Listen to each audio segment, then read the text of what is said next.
അപ്പോൾ ഇന്ന് ഉച്ചത്തേക്കുള്ള ഊണ് പൊതികെട്ടാനുള്ള തയ്യാറെടുപ്പിലാണ് കേട്ടോ. ശനിയാഴ്ചയാണ്. ഇന്ന് എന്തൊക്കെ കറികളുണ്ടെന്ന് നമുക്ക് നോക്കാം. ആദ്യം തന്നെ നമ്മുടെ മൽബറി ഇലയുടെ തോരനാണ് കേട്ടോ. ഈ പ്രഷറുള്ളവർക്കൊക്കെ നല്ല ഒരു ഭക്ഷണമാണ് ഈ മൽബറിയുടെ ഇല. പിന്നെ ഉണക്ക കൊഴുവയുടെ പീര.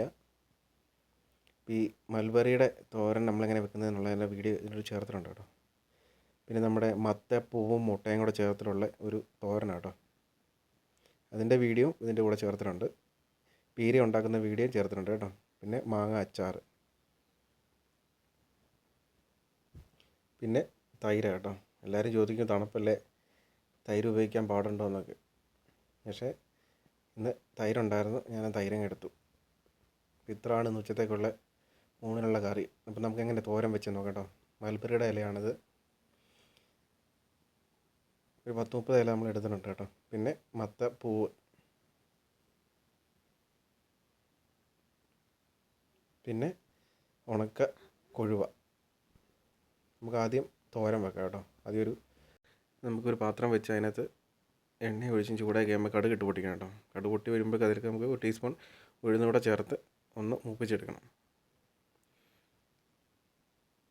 ഒന്ന് റെഡിയായി വരുമ്പോഴേക്കും നമുക്ക് അതിലേക്കിട്ട് നമ്മൾ അരച്ച് വെച്ചിരിക്കുന്ന അരപ്പ്, തേങ്ങ, മഞ്ഞൾപ്പൊടി, ചെറിയുള്ളി, പച്ചമുളക്, വെളുത്തുള്ളി ഇത്രയും ചേർത്തിട്ടുള്ള അരപ്പാണ് കേട്ടോ. അരപ്പൂടെ ചേർത്ത് നമുക്ക് അതിൻ്റെ പച്ചമണം മാറണം വരെ ഒന്ന് ഇളക്കി യോജിപ്പിച്ച് കൊടുക്കണം. അതിൻ്റെ പച്ചമണം ഒന്ന് വളരെ റെഡിയായി വരുമ്പോഴേക്കും നമ്മൾ അരിഞ്ഞ് വെച്ചേക്കുന്ന മൽബറിയുടെ ഇലയും കൂടെ ചേർത്ത് നന്നായിട്ടൊന്ന് ഇളക്കി യോജിപ്പിച്ച് ഒരു 10 മിനിറ്റ് ഒന്ന് അടച്ച് വെച്ച് കഴിക്കണം കേട്ടോ. നല്ല ഔഷധ ഗുണമുള്ള ഒരു കറിയാണ് ഈ മൽബറിയുടെ ഇല കൊണ്ടുണ്ടാക്കുന്ന തോരൻ. ലോ ഫ്ലെയിമിലാണ് വെച്ചേക്കുന്നത്. 10 മിനിറ്റ് കഴിഞ്ഞ് കഴിയുമ്പോൾ നമുക്ക് ഈ ഒരു പരുവത്തി വെള്ളം പറ്റി നല്ല തോരൻ പരുവത്തി കിട്ടും. നമ്മുടെ തോരൻ ഇവിടെ റെഡി ആയിട്ടുണ്ട് കേട്ടോ. ഇനി നമുക്ക് മത്തയിലപ്പൂ എങ്ങനെ വെച്ചേക്കുന്നത് നമുക്ക് നോക്കാം. ഒരു ചീനച്ചട്ടി അടുപ്പ് വെച്ച് എണ്ണ ഒഴിച്ച് ചൂടായി കഴിയുമ്പോൾ അതിലേക്ക് കടുക് ഇട്ട് പൊട്ടിക്കണം കേട്ടോ. പൊട്ടി റെഡിയായി വരുമ്പോഴേക്കും നമുക്ക് അതിലേക്ക് അരിഞ്ഞ് വെച്ചേക്കുന്ന സവോളയും പച്ചമുളകും കൂടി ഇട്ട് നന്നായിട്ടൊന്ന് ഇളക്കി നമുക്കൊന്ന് വഴറ്റിയെടുക്കണം. ആവശ്യത്തിനുള്ള കറിവേപ്പിലയുടെ ചേർത്ത് കൊടുക്കുക കേട്ടോ. ചേർത്തൊന്ന് വഴറ്റി റെഡിയാക്കി എടുക്കണം. ഈ സമയത്ത് നമുക്ക് കുറച്ച് ഉപ്പുകൂടെ ചേർത്ത് കൊടുക്കണം കേട്ടോ. നമ്മൾ വീഡിയോയിൽ വന്നില്ലെന്നേ ഉള്ളൂ, ഉപ്പ് ചേർത്ത് കൊടുത്തിട്ടുണ്ട്.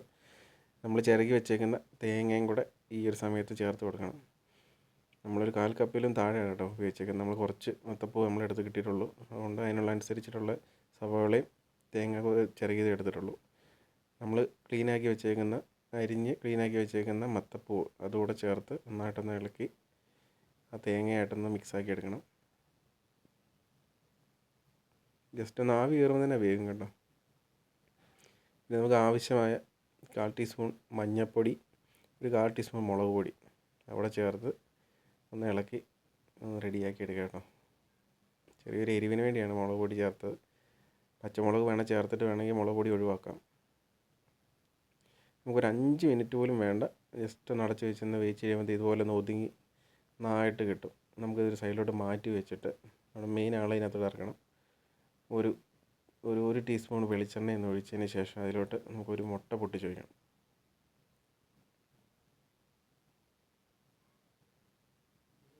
മുട്ട പൊട്ടിച്ചൊഴിച്ച് കഴിയുമ്പോൾ നമുക്ക് തീച്ച് കൂട്ടി വെക്കണം കേട്ടോ. എന്നുവെച്ചാൽ മുട്ടയുടെ ആ വെള്ളമയൊക്കെ മാറി ഒന്ന് ടൈറ്റായിട്ട് വരണം. നമുക്ക് ഒരു 1/4 ടീസ്പൂൺ കുരുമുളക് പൊടിയുടെ ചേർത്തിട്ടുണ്ട്. കുരുമുളക് പൊടിയോ അല്ലെന്നുണ്ടെങ്കിൽ മുളക് പൊടി ഏതിലൊരെണ്ണം മതി കേട്ടോ. അപ്പോൾ ആ മുട്ടയൊന്ന് വെള്ളം പറ്റി തോരൻ പോലെ ആയി കഴിഞ്ഞപ്പോഴേക്കും നമ്മളതിലോട്ട് നമ്മൾ മത്തപ്പൂവും കൂടെ മിക്സ് ചെയ്ത് നന്നായിട്ടൊന്ന് ഇളക്കി യോജിപ്പിച്ച് കൊടുക്കണം കേട്ടോ. അടിക്ക് പിടിക്കാൻ സാധ്യതയുണ്ട്. ഒരിച്ചിരി വെളിച്ചെണ്ണയും കൂടെ ചേർത്ത് നമ്മൾ ഒന്ന് ഇളക്കി റെഡിയായി വരുമ്പോൾ നമ്മുടെ മത്തപ്പൂ മുട്ട തോരൻ ഇവിടെ റെഡി ആയിട്ടുണ്ട്.